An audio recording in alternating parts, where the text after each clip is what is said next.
दोस्तों, आप सभी का मेरे चैनल में स्वागत है। और आज हम लोग नागरिकता के बारे में विस्तार से अध्ययन करेंगे। इससे पहले मैं वीडियो को चालू करूं, आपसे एक निवेदन है कि यदि आपको मेरा वीडियो पसंद आता है और आप मेरे चैनल में बिल्कुल नए हैं तो मेरे चैनल को सब्सक्राइब जरूर करें। बस यही आपसे एक रिक्वेस्ट है। आइए अब हम लोग नागरिकता के बारे में अध्ययन करेंगे। तो देखिए, नागरिकता का मतलब क्या है। देखिए, जैसे स्लाइड में भी लिखा है, किसी व्यक्ति और राज्य का क्या है, कानूनी संबंध। यानी कि कोई व्यक्ति और किसी राष्ट्र के बीच जो भी कानूनी संबंध होता है वह नागरिकता है। देखिए, नागरिकता वह स्थिति होती है जिसमें कोई व्यक्ति किसी राज्य का क्या होता है, स्थायी और वैध सदस्य माना जाता है। और वह स्थायी और वैध सदस्य कानूनी रूप से माना जाता है। ठीक है ना। और इस नागरिकता को प्राप्त होने के बाद वह व्यक्ति कुछ मौलिक अधिकार के साथ साथ उसको कुछ कर्तव्यों का वह भी निर्वहन करना पड़ता है। ठीक है। तो आप लोग समझ गए होंगे कि नागरिकता का क्या अर्थ है, कि किसी देश का कानूनी सदस्य होना जिससे व्यक्ति को अधिकार और कर्तव्य दोनों मिलते हैं। ठीक है।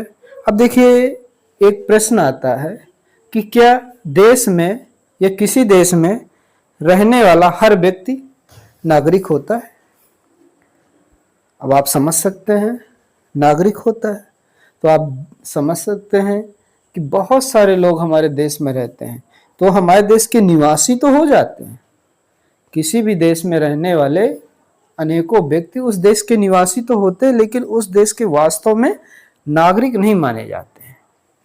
नागरिक तो सिर्फ वही माना जाएगा जो उस देश में कानूनी रूप से वैध सदस्य, यानी उस देश का स्थायी सदस्य होता है और उसको राजनैतिक, आर्थिक, सामाजिक हर तरह के अधिकार मिलते हैं उसको। ठीक है। अब देखिए, थोड़ा सा और चर्चा कर लेते हैं। राजनीतिक अधिकार में आप लोग समझ सकते हैं कि जैसे आपको चुनाव लड़ना है और भी जो भी राजनीतिक पद है, जैसे राष्ट्रपति का है, राज्यपाल का है, विभिन्न प्रकार के राजनीतिक पद होते हैं। तो ये सब क्या है, राजनीतिक है। सामाजिक अधिकार से मतलब है कि हमें एक दूसरे के साथ शांतिपूर्वक रहना है। देखिए, सामाजिक अधिकार का सिर्फ एक ही वैल्यू पर हम लोग काम कर सकते हैं। वो क्या है कि हमको वो व्यवहार दूसरे के साथ कभी भी नहीं करना है जो व्यवहार हमें दूसरों से पसंद ना हो। अगर हम इस नियम का पालन करेंगे तो कभी भी हम क्या नहीं होंगे, फेल नहीं होंगे किसी के साथ भी सामाजिक संबंध स्थापित करने में। और आप जानते हैं कि जो भी हमारे आसपास रहते हैं, वो चाहे हमारे देश का नागरिक हो या ना हो, उन सभी लोगों से हमारे सामाजिक संबंध 100% रहते हैं। रही बात आर्थिक अधिकार, तो ये कब से दिए गए हैं। तो देखिए, आर्थिक अधिकार तो बहुत ही पुराने हैं। जब भी व्यक्ति कहीं भी रहेगा उसकी 3 मूलभूत आवश्यकताएं होती है, रोटी है, कपड़ा है और मकान है। रोटी के लिए उसे कुछ न कुछ व्यवसाय करना ही पड़ेगा, और वो व्यवसाय आप जानते हैं, चाहे वो प्राचीन काल हो, चाहे मध्य काल हो, चाहे अभी हो। हमारे देश के विदेशों से संबंध थे, विदेशों के हमसे संबंध थे। इस तरीके से क्या है, सामाजिक, सांस्कृतिक विभिन्न प्रकार के संबंध अपने आप स्थापित होते रहते हैं। तो देखिए, आप लोग नागरिकता के बारे में अच्छे से समझ गए होंगे कि नागरिकता किसी भी सदस्य की वह कानूनी स्थिति होती है जिससे वह उस देश का स्थायी अंग बन जाता है तथा इसके साथ ही उसे कुछ मौलिक अधिकार तथा कुछ कर्तव्यों का भी पालन करना होता है जो संविधान से उसे मिलते हैं। अब देखिए, चलते हैं। भारत में एकल नागरिकता की व्यवस्था है। ऐसा इसलिए है ताकि सारे देशवासियों को ऐसा लगे कि हम सभी एक है। इसके अलावा भी कुछ देश ऐसे भी हैं जिनको दोहरी नागरिकता भी मिलती है। एक उस देश की नागरिकता मिलती है और दूसरे वो जिस राज्य में निवास करते हैं उसकी नागरिकता मिलती है। जैसे एग्जाम्पल में आपका अमेरिका है। दोस्तों, हमारे देश में एकल नागरिकता की ही व्यवस्था है, दोहरी नागरिकता की बिल्कुल नहीं है, क्योंकि इससे देश की एकता में अत्यधिक खतरा भी कभी कभी हो जाता है। अब हम देखते हैं कि किसी देश को या किसी देश के नागरिक को नागरिकता कैसे प्राप्त होती है। विशेष रूप से भारत के बारे में हमको अध्ययन करना है कि भारत में नागरिकता कैसे प्राप्त होती है। देखिए, जब हमारा देश आज़ाद हुआ था तो उस समय का क्या आधार थे कि 26 जनवरी 1950 को जब संविधान हमारे देश का लागू हुआ तो उसमें नागरिकता की शर्तें निम्न प्रकार से तय की गई थी कि पहला था कि भारत में जो भी व्यक्ति जन्मा है और यहाँ पे निवास कर रहा है, उन सबको भारत की नागरिकता मिल जाएगी। पाकिस्तान से आए हुए समस्त शरणार्थियों को भारत की नागरिकता है, क्योंकि विदेश में बसे भारतीय मूल के लोगों को भी जब हमारे देश का संविधान लागू हुआ था उस समय भारत की नागरिकता मिलेगी।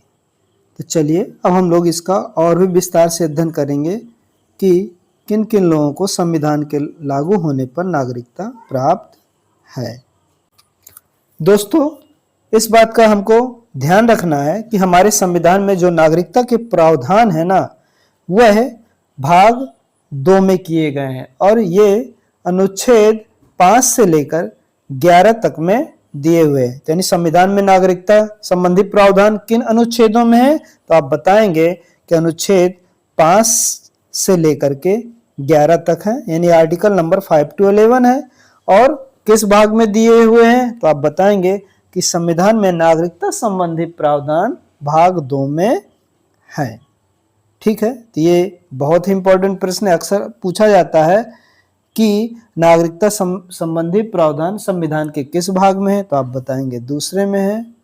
और कौन से आर्टिकल है, तो आर्टिकल 5 से 11 है। ओके दोस्तों, भारतीय संसद को नागरिकता संबंधी विधि बनाने की शक्ति दी हुई है और इसी शक्ति का उपयोग करते हुए भारतीय संसद ने भारतीय नागरिकता अधिनियम 1955 पारित किया गया है और इसमें समय समय पर संशोधन भी हुए, जैसे 1986 में, 1992 में, 2003, 2005 और 2015 तथा 2019 में भारतीय नागरिकता अधिनियम 1955 में संशोधन किया गया है।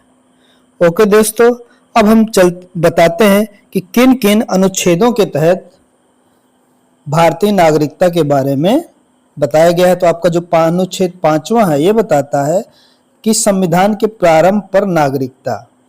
अनुच्छेद 6 है, संक्षिप्त रूप से देखिए यहाँ पे हमने अनुच्छेदों का विवरण दिया हुआ है, बहुत विस्तार से नहीं है, कि पाकिस्तान से भारत आने वाले प्रवासियों की नागरिकता के बारे में बताता है। जो अनुच्छेद 7 है, पाकिस्तान गए और बाद में भारत लौटे प्रवासियों की नागरिकता के बारे में बताता है। ठीक है दोस्तों, आपसे पूछा जा सकता है कि नागरिकता से संबंधित अधिनियम किस वर्ष बनाया गया, तो आप बताएंगे 1955 है, भारतीय नागरिकता अधिनियम 1955 है। अब दोस्तों, अनुच्छेद 8 में बताया गया है कि विदेशों में बसे भारतीय मूल के व्यक्तियों की नागरिकता कैसे है। अनुच्छेद 9 बताता है कि विदेशी नागरिकता लेने पर भारतीय नागरिकता समाप्त हो जाती है। देखिए, अनुच्छेद 9 ही और भी बहुत सारे प्रावधान करता है कि किस प्रकार से नागरिकता को समाप्त किया जा सकता है। और अनुच्छेद 10 बताता है कि नागरिकता की निरंतरता कैसे रहेगी। और अनुच्छेद 11 में इस बात का संसद को पावर दिया गया है कि वह नागरिकता कानून बनाए और उसमें लगातार संशोधन करे। और इसी का प्रयोग करते हुए 1986 में, 1992 में, 2003, 2005, 2015 और लास्ट में 2019 में क्या किया गया है, नागरिकता में संशोधन करके नए कानून बनाए गए हैं। और जब भी आपके समय के अनुसार इसमें मांग आती है तो इनमें संशोधन लगातार होता रहता है। तो देखिए, चलिए दोस्तों, अब हम लोग पढ़ते हैं नागरिकता अधिनियम 1955। देखिए, जो 1955 का नागरिकता अधिनियम है, ये बताता है कि हम किन किन आधारों के आधार पर इस देश की नागरिकता हमको मिलेगी। तो देखिए, ये 5 पॉइंट्स पे बात करता है कि आपको जन्म से कोई भी व्यक्ति है, अगर जन्म से है, दूसरा वंश परंपरागत है, तीसरा पंजीकरण है, चौथा आपका देशीकरण है और चौथा है भूमि के अर्जन द्वारा। 5 तरीके से हमारे देश की नागरिकता किसी को भी मिलेगी। तो जन्म से नागरिकता का क्या तात्पर्य है? तो ये बताता है कि कोई भी व्यक्ति जिसका जन्म 26 जनवरी 1950 यानी संविधान के लागू होने के बाद, ठीक है ना, यानी 26 जनवरी 1950 को या उसके पश्चात भारत में हुआ है तो उसको भारत की नागरिकता मिल जाएगी। लेकिन उसके लिए एक शर्त है कि उसके माता पिता में से किसी एक का भारत का नागरिक होना बहुत जरूरी है। ठीक है। तो दोस्तों, नागरिकता के जो अधिनियम है 1955 में, और कौन कौन से तरीके जिससे हमको नागरिक बन सकते हैं? तो आपका वंश से है, तीसरा है पंजीकरण से भी क्या है, भारत का नागरिक बन सकते हैं, चौथा प्राकृतिककरण है और पांचवा है क्षेत्र के समायोजन से। तो आइए दोस्तों, अब हम सभी तरीकों का विस्तार से अध्ययन करते हैं कि क्या है कि जन्म से किसको नागरिकता मिल सकती है। तो यह है कि 26 जनवरी 1950 से लेकर 1 जुलाई 1987 तक यदि किसी व्यक्ति का क्या है, भारत में जन्म हुआ है और उसके माता पिता में से कोई भी एक यदि क्या है, भारत का नागरिक हो, तो उसे क्या होगा, भारत का नागरिकता मिल जाएगी। अब देखिए, हो सकता है कोई जोड़ा आए, विदेशी जोड़ा आए और उसको यहाँ भारत में जन्म हो जाए और उसके माता पिता में से कोई भी भारत का नागरिक ना हो, तो भारत का नागरिक नहीं कहलाएगा। इस तरह से बहुत से लोग इलाज के लिए हमारे देश में आते भी रहते हैं, डिलीवरी के समय भी आ जाते हैं। आसपास के देशों से, जैसे आपका बांग्लादेश है, भूटान है, नेपाल है और भी है, श्रीलंका है, पाकिस्तान है, यहाँ से आकर के भी किसी की डिलीवरी हो सकती है। तो इसका मतलब ये नहीं है कि वो हमारे देश का नागरिक बन जाएगा। अब देखिए, 1987 से एक नया नियम था कि 1 जुलाई 1987 से 3 दिसंबर 2004 तक यदि माता या पिता में से कोई भी नागरिक हो, ठीक है। तीसरा है कि 3 दिसंबर 2004 के बाद क्या हुआ है, माता पिता में से कोई एक नागरिक होना चाहिए और दूसरा अवैध प्रवासी ना हो। अवैध प्रवासी भाई साहब समझ लेते हैं क्या है। अवैध प्रवासी का मतलब है कि कोई ऐसा व्यक्ति ना हो जो अवैध तरीके से हमारे देश में रह रहा, गलत दस्तावेज बनवा करके हमारे देश में रह रहा हो, तो वो क्या होगा, अवैध प्रवासी होगा। ठीक है, ओके दोस्तों। तो दोस्तों, अवैध प्रवासी के बाद अब हम चलते हैं वंश से नागरिकता से क्या तात्पर्य है। देखिए, वंश से नागरिकता से ये तात्पर्य है कि यदि कोई व्यक्ति है भारत में ना पैदा हो करके विदेश में पैदा होता है, ऐसे बहुत सारे केसेस आते हैं, तो हम उसका वंश देखेंगे कि उसके माता पिता में से क्या कोई ऐसा है जो हमारे भारत का नागरिक हो। तो देखिए, 1992 से पहले ऐसी व्यवस्था थी कि यदि पिता ही वंश के लिए मान्य रहता था कि यदि उसका पिता हमारे देश का नागरिक है, तो उससे क्या हो जाएगा, उसको भी माना जाएगा कि वो भारत का नागरिक होगा अगर वो विदेश में भी पैदा हुआ है। लेकिन 1992 के बाद ये संशोधन किया गया था कि माता की आधार पर भी हम करेंगे, यानी माता की नागरिकता हो या पिता की दो में से किसी एक की भी नागरिकता के आधार पर उस बच्चे को जो विदेश में पैदा हुआ है उसको भारत का नागरिक माना जाएगा। और 2004 के बाद तो एक और हुआ था कि यदि बच्चे का पंजीकरण भारतीय दूतावास में अनिवार्य रूप से करना भी पड़ेगा। अभी तक ये था कि पंजीकरण नहीं होता था, तो अब 2004 के बाद बच्चे का पंजीकरण होना बहुत जरूरी है। तो आप वंश परंपरागत नियम समझ गए होंगे कि वंश की नागरिकता से तात्पर्य ये है, बाय डिसेंट से ये है कि यदि बच्चा विदेश में पैदा हुआ है, यदि और उसके माता पिता में से कोई भी यदि भारत का नागरिक है, तो क्या होगा, उसको हमारे देश का नागरिक माना जाएगा। साथ ही उसका पंजीकरण भी भारतीय दूतावास में कराना होगा। देखिए, तीसरा तरीका क्या है दोस्तों, यह तरीका है कि पंजीकरण द्वारा भारत की नागरिकता प्राप्त करना, यानी बाय रजिस्ट्रेशन आप क्या होगा, भारत की सिटीजनशिप ले सकते हैं। इसके लिए क्या तरीका है या किन किन लोगों को भारत की नागरिकता रजिस्ट्रेशन के द्वारा, पंजीकरण के द्वारा मिलेगी। तो देखिए, जो भी भारतीय मूल के व्यक्ति हैं, ठीक है, लेकिन विदेशी तो है लेकिन भारतीय मूल का मतलब है वो व्यक्ति भारत में पैदा हुए, उनके माता पिता में से कोई या दादा दादी में से कोई भारतीय मूल का व्यक्ति है, वो है, तो क्या करना है हमको, भारतीय मूल का व्यक्ति है और वो क्या करेगा, भारत में कुछ समय तक, जैसे 5 वर्ष तक भारत में रह ले तो भारत में रजिस्ट्रेशन करा सकता है अपनी नागरिकता प्राप्त करने के लिए। दूसरा है भारतीय नागरिक की पत्नी।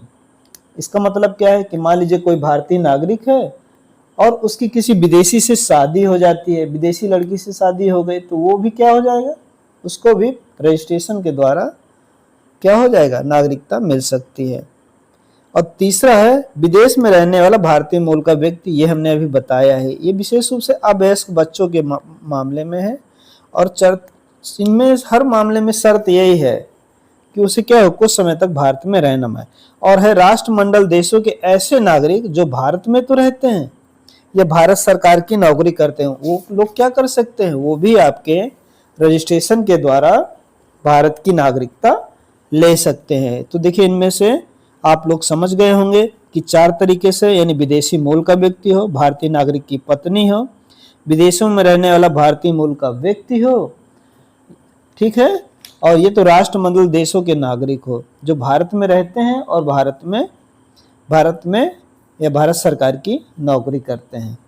थोड़ा राष्ट्रमंडल देश समझ लेते हैं कि देखिए वो सारे देश जो कभी ना कभी ब्रिटेन के गुलाम थे, ठीक है, ब्रिटेन के गुलाम थे लेकिन आज क्या है, स्वतंत्र है। तो उन सब देशों को क्या कहते हैं, उन सब देशों का जो ग्रुप है वो राष्ट्रमंडल देशों का ग्रुप कहलाता है। और वहां के रहने वाले किसी भी व्यक्ति को यदि वो लोग भारत में नौकरी कर रहे हैं तो वो भी पंजीकरण के द्वारा यहाँ की नागरिकता ले सकते हैं। ओके दोस्तों, आइए दोस्तों अब हम नागरिकता के अगले आधार पे बात करते हैं कि प्राकृतिकरण द्वारा नागरिकता। इसका क्या मतलब है, प्राकृतिकरण का मतलब है देशीकरण है, कि कोई विदेशी व्यक्ति जो वयस्क है और 10 वर्ष से अधिक समय से क्या है, भारत में रह रहा है और उसे क्या हो, भारत सरकार से देशीकरण का या प्राकृतिकरण का प्रमाण पत्र मिल जाता है कि हाँ वो लगातार हमारे देश में रह रहा है, इस देश की सेवा कर रहा है, तो उसे क्या हो सकता है, उसको भी भारत की नागरिकता मिल सकती है। ये समझ में कि कोई विदेशी नागरिक भारत में 11 वर्ष तक वैध रूप से निवास करने के बाद आवेदन कर सकता है और सरकार क्या करेगी, उसे प्राकृतिकरण का प्रमाण पत्र दे देती कि हाँ भाई ये नागरिक है। ओके दोस्तों, जो नागरिकता प्राप्त करने का जो अगला तरीका वो है भूमि के अर्जन द्वारा, ठीक है। इसका मतलब क्या है, इसका मतलब यह है कि कोई भी नया क्षेत्र यदि वो भारत में शामिल हो जाता है ना, तो उस क्षेत्र को लोगों को भी अपने आप हमारे देश की नागरिकता मिल जाएगी। जैसे कुछ उदाहरणों में देखिए, जैसे पुडुचेरी है 1962 में हमारे देश में शामिल किया गया था, इसी तरह सिक्किम है 1975 में हमारे देश में शामिल किया। तो इस यहाँ पे रहने वाले जितने भी व्यक्ति उन सबको स्वतः रूप से भारत की नागरिकता प्राप्त हो जाती है। तो ये देखिए हमने पढ़ा है कि 5 तरीके जिनसे भारत की नागरिकता मिल सकती है। अब देखिए अब हम पढ़ेंगे कि भारतीय नागरिकता किन किन तरीकों से समाप्त भी हो जाएगी। ठीक है दोस्तों, कौन कौन से तरीके हैं जिनसे भारतीय नागरिकता को समाप्त हो जाएगी किसी भी देश की। तो पहला तरीका है कि उसका परित्याग ही कर दो, कोई व्यक्ति स्वेच्छा से भारत की नागरिकता छोड़ दे कि नहीं यार मुझे भारत की नागरिकता पसंद नहीं है। दूसरा तरीका है वंचन, टर्मिनेशन। ये कब होता है, जब कोई हमारे देश का नागरिक किसी विदेश की नागरिकता ले लेता है तो क्या होगा, हमारे देश की नागरिकता अपने आप समाप्त हो जाएगी। और तीसरा है विलोपन, यानी सरकार भी उससे नागरिकता छीन सकती है। इसके लिए क्या है, उस पर देशद्रोह या धोखाधड़ी का मुकदमा लगे तो सरकार उस पर क्या करेगी, नागरिकता उससे छीन लेती है। ठीक है, तो क्या ऐसा किन किन लोगों के साथ होता है दोस्तों, ये भी थोड़ा समझ लेते हैं कि देखिए कोई भी व्यक्ति भारतीय मूल का ही व्यक्ति है लेकिन वो क्या कर रहा है, वो किसी दूसरे देश के प्रति अपनी आस्था रखता है और हमारे देश में दंगा फैलाने में उस देश की मदद करता है या हमारे देशद्रोह जैसा कोई भी काम करता है, हमारे देश के साथ धोखा करता है, तो हमारे देश का नागरिक होने के बाद भी हमारा देश क्या करेगा, उसको सजा देगा, साथ ही साथ उसकी नागरिकता भी समाप्त कर सकता है। तो समझ गए होंगे। अब देखिए, इसके साथ ही दोस्तों इस बात का भी हमें ध्यान रखना है कि कोई व्यक्ति यदि लगातार 7 वर्ष तक भारत से बाहर रह रहा है, ठीक है ना, भारत से बाहर रहेगा, तो उसकी भी नागरिकता समाप्त हो जाती है। तो नागरिकता समाप्त होने के कौन कौन से तरीके हैं? एक तो परित्याग हो जाए, वंचन कर दे यानी टर्मिनेट कर दे, विलोपन हो जाए, या फिर उसको वो लगातार भारत से 7 वर्ष से अधिक समय तक बाहर रहता है। प्रमुख संशोधन क्या है नागरिकता से संबंधित? तो आपका 1986 में हुआ था, और इसमें क्या हुआ था कि जन्म से नागरिकता की शर्तें और भी कड़ी कर दी गई थी। ठीक है, 1992 में जो संशोधन हुआ था उसके आधार पर यह लगाया गया था कि माता को भी मान्यता दी गई थी, यानी वंश परंपरागत में यह सुधार किया गया था कि यदि कोई बच्चा बाहर पैदा होता है और उसके माता पिता में से कोई भी 1992 से पहले क्या रहता था कि अरे पिता भारत का नागरिक है तो क्या होगा, उसको नागरिकता मिलेगी। लेकिन 1992 के बाद यह प्रावधान किया गया कि यदि माता भी भारत की नागरिक है तो उसको भी नागरिकता मिलेगी। 2003 में यह संशोधन किया गया कि एनआरसी रजिस्टर का प्रावधान किया गया है, ठीक ना, यानी राष्ट्रीय नागरिक रजिस्टर बनाया गया है, जिसमें सभी को उसमें क्या होता है, नामांकन होता है। दोस्तों ये प्रमुख संशोधन है। इसके बाद क्या हुआ, 2005 में जो संशोधन हुआ उसमें PIO और OCI कार्ड की शुरुआत की गई। इनको देखिए संक्षिप्त में हम लोग अभी अध्ययन करेंगे कि PIO और OCI यानी overseas citizen of India card क्या होते हैं। और 2015 में जो सुधार हुआ था उसमें PIO और OCI को मिला दिया गया, उन दोनों को मिला करके एक कर दिया गया था। और जो 2019 में संशोधन हुआ था नागरिकता कानून में, उसके आधार उसमें यह कहा गया था कि पाकिस्तान, बांग्लादेश, अफगानिस्तान से आए हिंदू, सिख, बौद्ध, जैन, पारसी, ईसाई यदि वो 31 दिसंबर 2014 तक भारत में आ जाते हैं और यहाँ रह रहे हैं, लगातार रह रहे हैं, और यहाँ क्या कर लेते हैं, अपना नागरिकता के रूप में पंजीकरण भी करा लेते हैं या करा चुके हैं, तो वो भारत के नागरिक समझे जाएंगे। ये 2019 में संशोधन किया गया है। तो ये प्रमुख संशोधन है जो आप लोग देख रहे हैं। ओके दोस्तों, हाँ तो दोस्तों अभी आपने देखा कि 1987, 1992, 2003, 2005, 2015 में क्या क्या किया गया है, इनका आपको विशेष रूप से याद भी रखना है। अब देखिए कुछ इंपॉर्टेंट फैक्ट है जो हमको याद रखना है कि केवल OCI कार्ड धारक भारत में विशेष सुविधाएं पा सकते हैं, लेकिन उनको भी मतदान का अधिकार नहीं है, ठीक है ना। और मतदान का अधिकार किसको मिलता है, केवल भारतीय नागरिक ही क्या करेंगे, राष्ट्रपति, प्रधानमंत्री, राज्यपाल, सांसद, विधायक बन सकते हैं, और वो क्या कर सकते हैं, मतदान भी कर सकते हैं। OCI कार्ड धारकों को देखो दोहरी नागरिकता तो मिल जाती है, लेकिन उनको ये सारी सुविधाएं नहीं मिलती है। और नागरिकता क्या करता है, ये अधिकारों और कर्तव्यों का मेन आधार है, जैसे कि मैंने शुरू में ही परिभाषा में आपको अच्छे तरीके से इसको समझाया था। तो देखिए थोड़ा संक्षेप में समझ लेते हैं कि जो भारतीय नागरिकता संविधान के भाग 2 में है, और ये क्या है, नागरिकता अधिनियम 1955 पर आधारित है, और हमारे देश में केवल एकल नागरिकता का प्रावधान है, और हमारे देश की नागरिकता प्राप्त करने के 5 आधार हैं। वो मैं आप लोगों को बताए थे शुरू में कि आप जन्म से, वंश परंपरागत से, पंजीकरण से यानी रजिस्ट्रेशन से, प्राकृतिकरण से यानी देशीकरण से, या भूमि के अर्जन द्वारा हमारे देश में 5 तरीके से नागरिकता दी जाती है, और इसे 4 तरीके से, इसमें 3 लिखा, 4 तरीकों से खोया जा सकता है।